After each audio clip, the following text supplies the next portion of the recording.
Samantala may pag-uulat mula naman sa himpilan ng DWALFM, Radyo Totoo, CMN Batangas.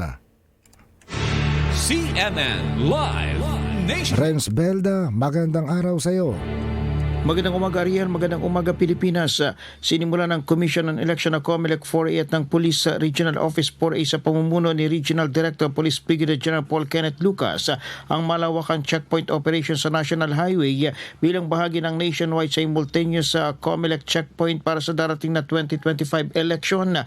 Ang operasyon ay alinsunod sa COMELEC Resolution number 11067 at naglalayong tiyakin ang kapayapaan at kaayusan sa panahon ng halalan kasama sa aktibidad ng lokal na Commission on Election Officers, Armed Forces of the Philippines at iba pang ahensya. Ayon kay Police Brigadier General Lucas, titiyakin ng mga checkpoint ang seguridad sa riyon ng kalabasan sa pamagitan ng sapat na deployment ng pulis at pakikipagtulungan sa militar at mga opisyal ng COMELEC.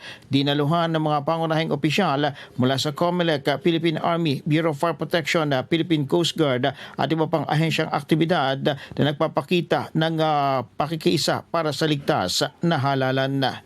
Mula sa DWALFM 95.9, ito si Renz Belda ng CMN Batangas nag-uulat live para sa CMN Pilipinas. CMN Live Nationwide. Maraming salamat Renz Belda mula po naman sa himpilan ng Radyo Totoo, CMN Batangas.